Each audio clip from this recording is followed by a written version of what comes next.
For, well, over 200 years, we've all kind of bought into this story that money was invented just to solve the hassle of barter. But what you need to know is this. That story, it's probably backwards. Yeah, new research suggests the true origin of money isn't in some bustling marketplace exchange, but in a much older idea, the IOU. Welcome to the MoniLytics channel where money meets research. All right, so let's dig in. Where does this whole modern story of economics really kick off? Well, you're looking at it. It all starts with this really powerful idea from Adam Smith. He believed that we humans were unique. We're trading animals. And this isn't something we just, learned to do. Smith saw it as a natural, driving instinct to truck, barter, and exchange. It's a trait that he thought separated us from every other creature on the entire planet. And you've got to understand, for Smith, this was a huge deal. It wasn't just some casual habit. He saw it as the very engine of economic progress. See, this drive to trade is what lets us all focus on what we do best, whether you're a baker, a builder, or these days, a coder. We can then just swap what we have for the specialized skills of others.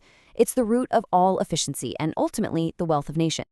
Okay, so the whole idea of direct exchange, barter, it seems simple enough on the surface, right? I'll give you this for that. But in practice, it hits a major snag. A logistical nightmare, really, that makes running any kind of complex economy pretty much impossible. And this right here is the classic problem economists call the double coincidence of wants. Think about it. For a trade to actually happen, you don't just need to find someone who has the shoes you want. That person also has to want the bread that you have. In a society with even a little bit of specialization, like our baker, shoemaker, and lumberjack here, the whole system just grinds to a halt. It is incredibly inefficient. So what's the logical way out of this mess? Well, you introduce a universally accepted third thing, a medium of exchange. It's just something that everyone agrees has value that can be used to make all these trades happen smoothly. And of course, today, we call that concept money. And look, that's pretty much the story that's dominated economics for centuries. Barter came first, it was a total pain, so humanity got clever and invented money to smooth things out. A nice, simple, straightforward progression from A to B. Makes sense, right? Well, here's where it gets really interesting. Because when archaeologists and anthropologists actually, look at the historical record, the stuff they dig up, a major problem pops up. The evidence on the ground, it just doesn't seem to fit with this neat and tidy story we've been telling ourselves. So this brings us to two competing theories. On one hand, you have the traditional economist's view. Money came from the marketplace to fix barter. But on the other hand, you have the anthropologist's view, which is based on, well, actual ancient evidence. And that view suggests money didn't begin with strangers trading in a market. It began with neighbors keeping track of favors and social debts. And this timeline right here, this gets to the absolute heart of the anthropological argument. Look at the dates. We have evidence of complex accounting systems for recording debt. We're talking ledgers on clay tablets in Mesopotamia that are over 2,500 years older than the very first coins made for trade. Let that sink in. The IOU came long before the coin. So the really critical takeaway here is that the main driver for money's invention probably wasn't to make it easier to trade with a stranger. No, it was about managing and settling complex debts and social obligations within a community over long periods of time.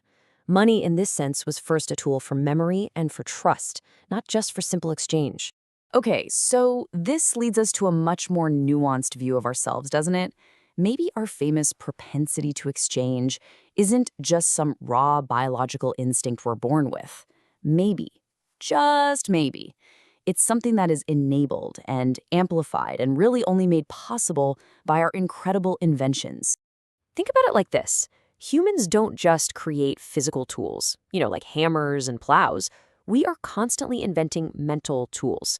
We create these external systems, things like writing, numbers, calendars, that allow us to offload incredibly complex information from our brains, track it over time, and cooperate on a scale that's just unheard of in the animal kingdom.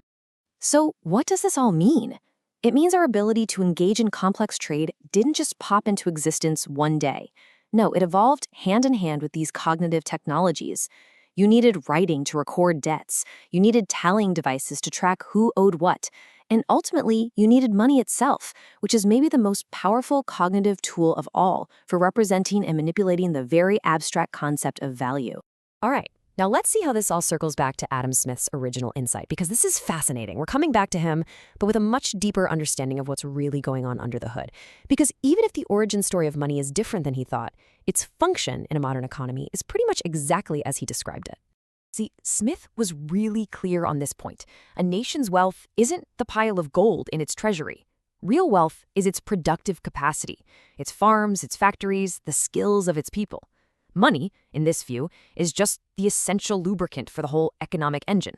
It's that great wheel that keeps value moving around, but it's not the value itself. It's a critical distinction. To make this crystal clear, let's just use Smith's own example. Imagine a small economy, and let's say it needs 1 million pounds worth of gold and silver coins just to circulate all its goods and services for 1 year.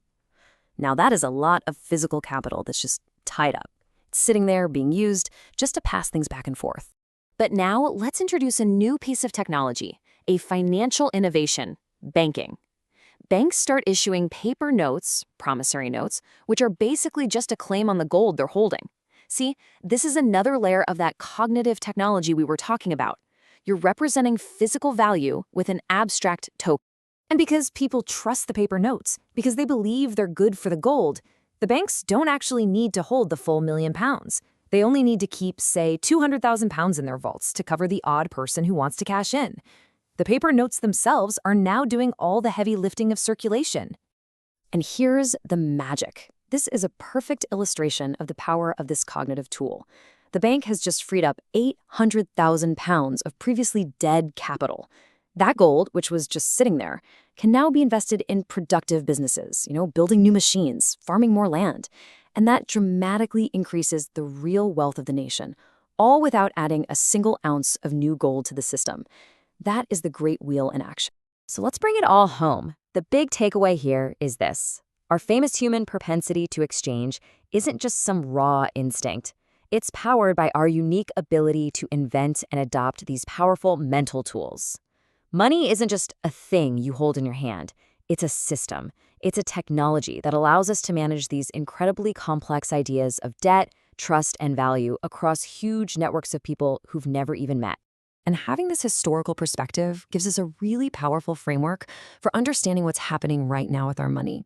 The journey from a ledger scratched onto a clay tablet to the distributed ledger of a blockchain, it's really just the latest step in a very long story.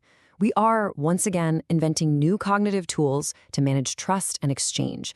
And the really big question is, what kind of world will these new tools build for us? If you found this research valuable, please like the video, subscribe to MoniLytics, and check out the affiliate links in the description to support the channel. And stay tuned for our next deep dive, where we'll be shifting our focus to the butcher, the brewer, and the baker.